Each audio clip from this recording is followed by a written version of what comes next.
Benoît Perrin, bonjour. Vous êtes directeur de Contribuables Associés. Bonjour. Avant de vous laisser débattre et de vous entendre, on va essayer de voir ce qu'en pensent les réseaux. Évidemment, Benoît Galleret, faut-il, oui ou non, augmenter les impôts ? Il ne faut rien s'interdire, Philippe. Voilà ce que répond désormais le sommet de l'État.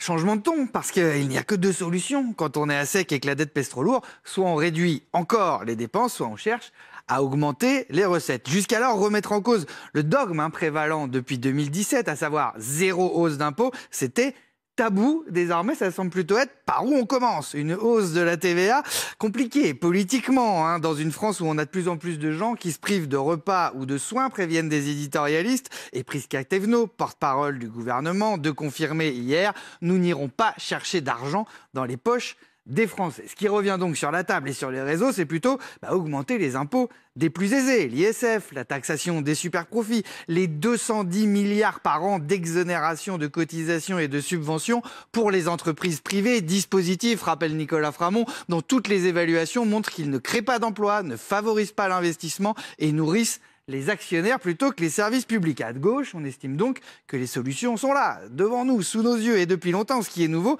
c'est que le sujet divise au sein même du camp macroniste. Les troupes de François Bayrou proposent depuis plusieurs mois déjà de taxer davantage les revenus du patrimoine. Et au sein même des députés Renaissance, le président de groupe, Sylvain Maillard, propose lui-même de reporter certaines baisses de taxes promises aux entreprises. Attention tout de même à ne pas créer de choc de défiance, lui répond une députée. Le risque, en changeant ainsi de stratégie, c'est de perdre en attractivité, craint-elle, et les libéraux de rappeler à nouveau et pour finir que le taux de prélèvement obligatoire en France est déjà parmi les plus élevés des pays développés. Merci beaucoup Benoît pour toutes ces explications. Cette compilation de réactions politiques. Aurélie Trouvé, il ne faut rien s'interdire. On peut augmenter les impôts en France pour financer cette dette ? Ça dépend de qui on augmente les impôts. Mais avant de commencer plus précisément ce débat, il faut déjà s'interroger sur les responsabilités. Globalement, qu'est-ce qui est à changer ? S'il y a bien deux responsables dans ce pays, c'est les deux responsables qui sont au pouvoir depuis 7 ans, à savoir Bruno Le Maire, le ministre de l'économie, et le président Macron, qui nous affiche maintenant un déficit monstrueux, peut-être. Mais enfin, qui est responsable ? C'est bien eux. Donc la première chose à faire, c'est de changer de politique économique, vous serez peut-être les de futurs changer de ministre, responsables. changer de ministre de l'économie et changer de président Les à terme. impôts. Alors, oui du coup, ou non ? nous, qu'est-ce qu'on ferait si on était au pouvoir maintenant et qui nous laisse l'ardoise, quelque part, si j'ai envie de dire. En fait, augmenter les impôts pour qui ? Parce que ce qu'ont fait justement ces deux-là, c'est qu'en plus, ils ont diminué progressivement les impôts pour les plus riches, pour les multinationales et pour les grands actionnaires. Et donc, il ne faut pas augmenter les impôts, évidemment, pour l'essentiel des Français. Par contre, il faut l'argent là où il est, c'est-à-dire dans les poches des multinationales, des très grands actionnaires, des très grands détenteurs de patrimoine. On taxe les grandes entreprises. Alors, je peux vous dire qu'on est capable aujourd'hui, moi je suis capable de vous dire, on peut récupérer déjà, sans compter la lutte contre l'évasion fiscale, je pourrais en parler tout à l'heure, déjà 30 milliards d'euros. 30 milliards d'euros en allant déjà rétablir un impôt sur la fortune, en rétablissement sans un impôt juste sur les revenus financiers qui ont explosé. Donc on supprime ce qu'on appelle la flat tax qu'avait instauré Macron. Là, on récupère déjà 6 milliards d'euros. Impôt sur la fortune, impôt sur les bénéfices financiers. Est-ce que vous dites oui, c'est une des solutions ?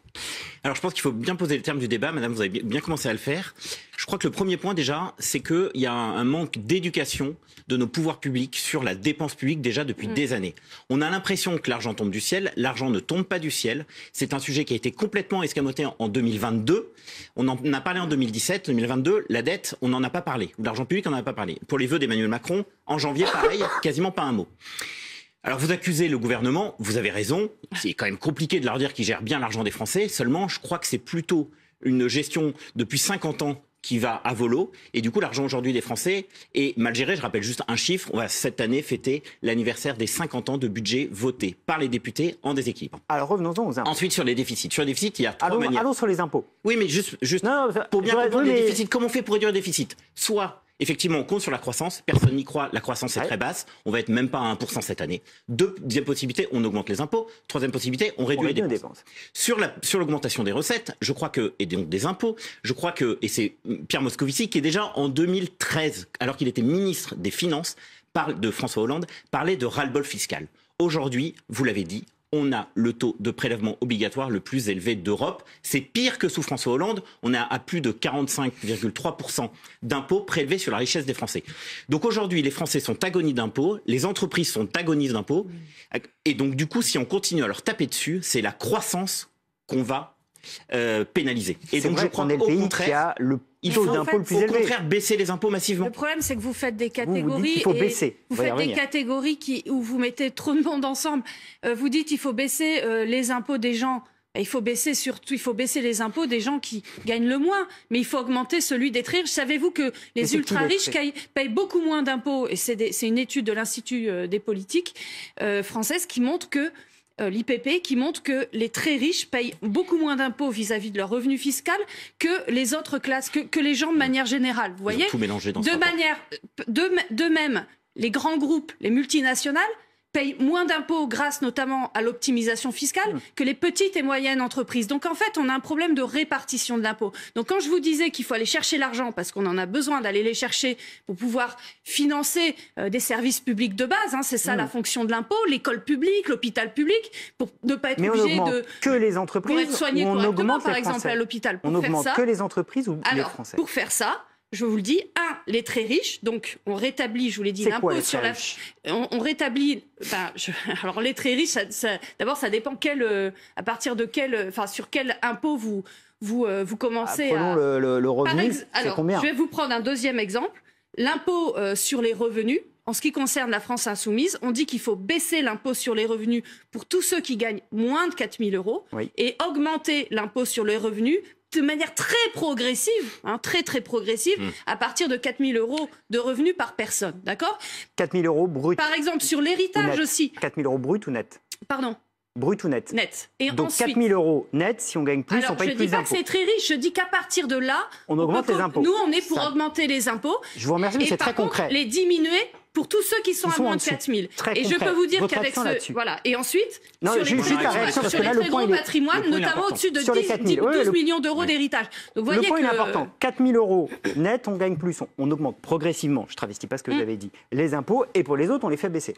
La conséquence de ce type de politique, si on tape à la fois sur les plus riches et en même temps sur les entreprises qui, et on devrait s'en féliciter, font des profits, on va faire fuir ceux qui gagnent de l'argent et on va faire fuir les entreprises qui vont délocaliser, qui vont mettre leurs sièges sociaux ailleurs, ce qu'elles ont fait en partie. Sur les 4 000 et le vrai problème, je crois, de la France, c'est pas qu'on a trop de riches, c'est qu'on n'a pas assez de riches, précisément parce qu'on les pénalise trop.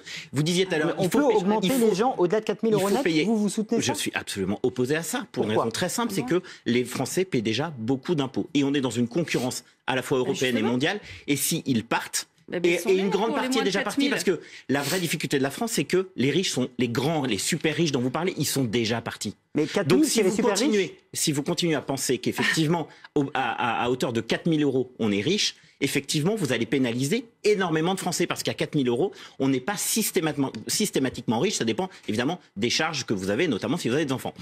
Donc, partir du principe qu'il faut toujours taper sur les riches, c'est vraiment obérer la croissance française.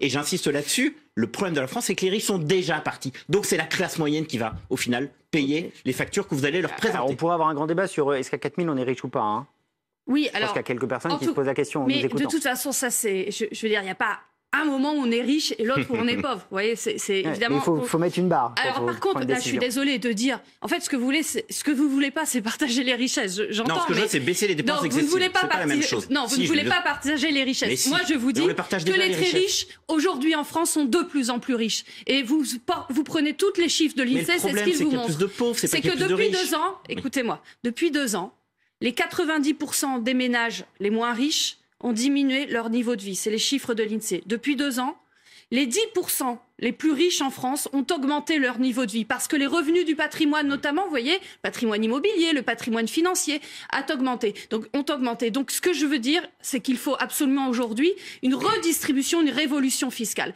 Deuxièmement, sur les multinationales, par exemple, la taxe sur les super profits. Vous savez que depuis 2 ans, les multinationales font des super profits de malades. D'accord? Eh bien, une taxe sur les super profits, l'Institut, l'IPP, un institut de recherche, dit qu'on peut récupérer 7 milliards. Oui, mais 7 milliards, le déficit français, juste un chiffre, monsieur. Oui, mais vous savez, les chiffres, c'est très abstrait pour les gens. Non, mais justement, pour juste une réalité. On est le pays qui taxe le plus. Est-ce qu'on peut vraiment en rajouter? Alors, très concrètement, le déficit de l'État français, c'est, là en 2023, ça va être 180 milliards. Madame parle de taxes, de remettre en cause la flat tax ou, le cas échéant, de remettre en place l'ISF. La flat tax, l'impôt sur la fortune, exactement, qui s'est transformé en impôt sur la fortune immobilière, parce qu'aujourd'hui, c'est principalement le patrimoine qui est taxé plutôt que les actions. Alors, si on rétablit l'ISF, c'est quoi? Très simplement, avant, on collectait 5 milliards. Aujourd'hui, avec l'ISF, aujourd'hui avec l'IFI, on collecte à peu près 2 milliards. Donc même si vous rétablissez l'ISF, on récupère à peu près 3 milliards. Je rappelle juste, encore une fois, que le déficit est de 180 milliards. Donc c'est des petites mesurettes qui pénalisent considérablement le travail et qui ne permettent pas de rétablir les comptes publics. La seule manière de rétablir les comptes publics, c'est de baisser la dépense publique excessive. C'est de faire des revues de dépenses dans l'État, dans la collectivité, dans l'assurance, dans la sécurité sociale. Il n'y a pas de choix. Il faut que les gens, ça leur parle. Bon, donc vous dites des mesurettes. Vous savez que le gouvernement a annoncé 20 milliards d'économies budgétaires. Ça va être du sang et des larmes. Hein. Dans l'école publique, par exemple, vous savez qu'en ce moment, il y a des enseignants, des parents d'élèves qui disent « ras-le-bol, nous n'avons pas assez de profs dans les écoles, nous n'avons pas assez d'AESH, nous n'avons pas assez de surveillants dans les écoles. » D'accord ? Eh bien, il faut savoir qu'il va y avoir encore des économies. Donc les gens vont encore avoir moins de remplaçants dans les écoles. Les gens vont encore avoir plus de queues dans les urgences, etc. D'accord ? Donc il faut le financer. Et là, ce que nous annonce le gouvernement, c'est des coupes drastiques. C'est 20 milliards. Moi, je vous dis qu'avec toutes ces mesurettes, comme vous dites, on peut récupérer 30 milliards. Donc, en fait, non seulement on ne sera pas obligé d'avoir les sangs et les larmes, mais on pourra maintenir nos services publics. Et en plus, on pourra investir dans la transition écologique et même on pourra faire mieux pour l'hôpital, l'école publique et tout un tas de services publics. Le débat va s'arrêter là ce matin pour le live, mais il était passionnant. Je vous remercie. Juste une phrase, le service public, c'est des demandes illimitées. Il faut faire des choix parce que malheureusement, on n'a plus l'argent pour arroser d'argent le pays entier. C'est les besoins essentiels. Où trouver l'argent, c'est toute la question. Les impôts ou pas. Merci beaucoup d'être venu débattre sur le plateau du live.